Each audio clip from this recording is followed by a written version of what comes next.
Oggi voglio parlarti di uno, anzi dello strumento più sottovalutato da parte di tutte quelle persone che fanno podcast.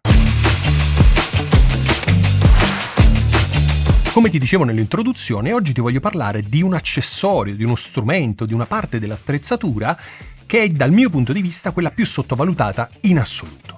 Quando le persone vogliono far podcast, stanno pensando di far podcast, iniziano a far podcast, si concentrano soprattutto sul microfono, perché la domanda che mi fanno più spesso, ma tra l'altro c'è un video che ironizza ma non troppo su questo argomento qui sul mio canale, la domanda che mi fanno più spesso, dicevo, è: consigliami il microfono. Quale microfono devo comprare? Meglio questo o meglio quell'altro? Si concentrano tutti sul microfono. È giusto? È sbagliato? Dal mio punto di vista è sbagliato perché prima c'è tutto il resto, cioè la pianificazione attenta del podcast. Ok, tutta una serie di cose, dopodiché c'è la parte dell'attrezzatura, come dire, prima la strategia, dopo gli strumenti per la parte operativa. Ma ok, come ti dicevo, quindi le persone si concentrano soprattutto sul microfono. Iniziano a registrare, in questo caso non ci interessa se registrano bene, registrano male, ok? Iniziano a registrare, dopodiché un'altra ossessione che tantissime persone hanno è quello di equalizzare, comprimere. Qualcuno dice effettare la voce. Giusto o sbagliato? Dipende, sicuramente. Un'equalizzazione correttiva, sicuramente una compressione, forse un po' di de-esser, forse un po' di noise gate per ridurre i rumori della stanza, insomma, un po' di queste cose sono probabilmente indispensabili. Dopodiché le persone finiscono il podcast, esportano la traccia, la pubblicano e via. E tu mi dirai: Ale, ma che cos'è che manca allora? Quello che manca è quello di cui ti voglio parlare in questo video. Ho fatto un preambolo abbastanza ampio, ma era fondamentale, adesso capirai perché. E adesso te lo mostro anche. La cosa che più di tutte è sottovalutata in assoluto sono le cuffie. Non nello specifico queste qui sono le Sony MDR 7506, ma non è importante, potevano essere anche le Pippo Pluto e Paperino X9. Ok, non è importante questo. L'importante è parlare delle cuffie. Perché devi avere delle cuffie? E soprattutto, miglioriamo la domanda, perché devi avere delle cuffie da studio? Perché di cuffie ce ne sono tante, ci sono ad esempio gli auricolari del telefono. Ok, io non mi sognerei mai di ascoltare il mio podcast, equalizzare, comprimere, aggiungere il de-essere, il noise, eccetera, con degli auricolari del genere. C'è gente che lo fa.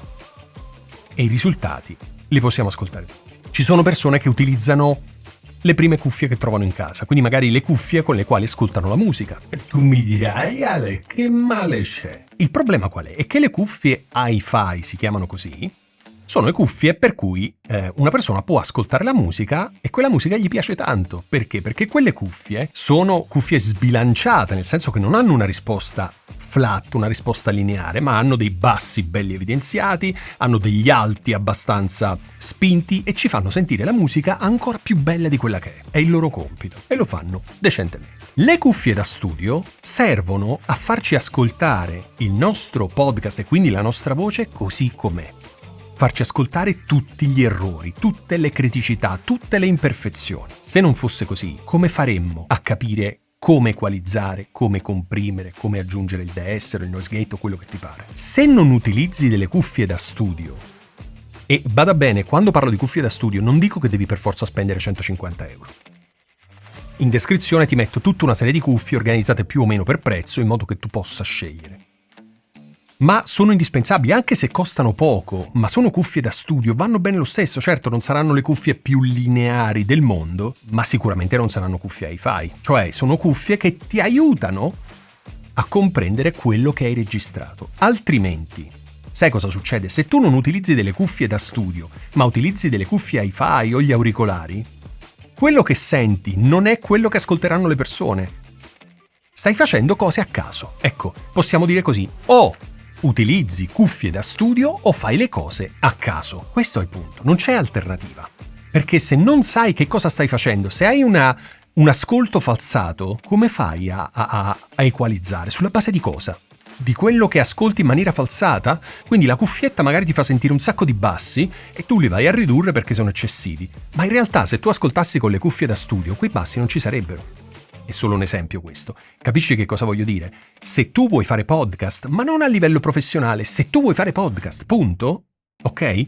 non puoi prescindere dalle cuffie da studio. I modelli migliori o comunque modelli decenti per chi lo fa in casa, per chi lo fa in maniera professionale ma non ha uno studio di registrazione di chissà quale tipo, costano intorno ai 100-150 euro. Trovi delle cuffie buone. Ok, non sono le migliori cuffie del mondo, ma sono cuffie buone. Se non puoi spendere quella cifra, ti do delle alternative anche al di sotto dei 50 euro che ti permettono di avere un ascolto decente. Quindi non hai scuse. Non hai scuse, non hai scuse, non hai scuse, non hai scuse. Spero di averti fatto capire in questo video, le posso perché ce l'ho da tutto il tempo in mano, spero di averti fatto capire in questo video quanto sia importante e soprattutto perché è importante utilizzare delle cuffie da studio. Se finora non lo hai fatto, ti assicuro una cosa, se vuoi facciamo una scommessa. Nel momento in cui comprerai le tue cuffie da studio e riascolterai i vecchi podcast, le puntate che hai mixato e hai editato con gli auricolari del telefono, con le cuffie hi-fi, saranno bruttissimi.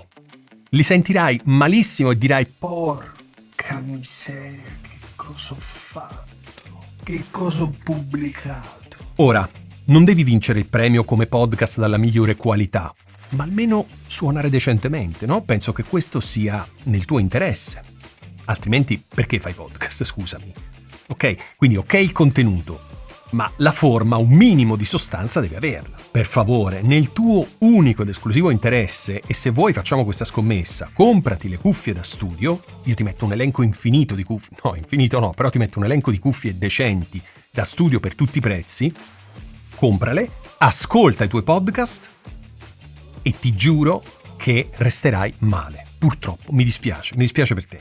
Li ascolterai e dirai porca miseria che cosa ho combinato. Il passato purtroppo non lo possiamo cambiare, ma da adesso in poi, dal momento in cui utilizzerai delle cuffie da studio, i tuoi podcast suoneranno molto molto molto meglio. Perché? Perché finalmente sentirai veramente come suona la tua voce, sentirai veramente cosa succede quando equalizzi, quando comprimi, quando aggiungi il deesser, quando applichi il noise gate. Ok?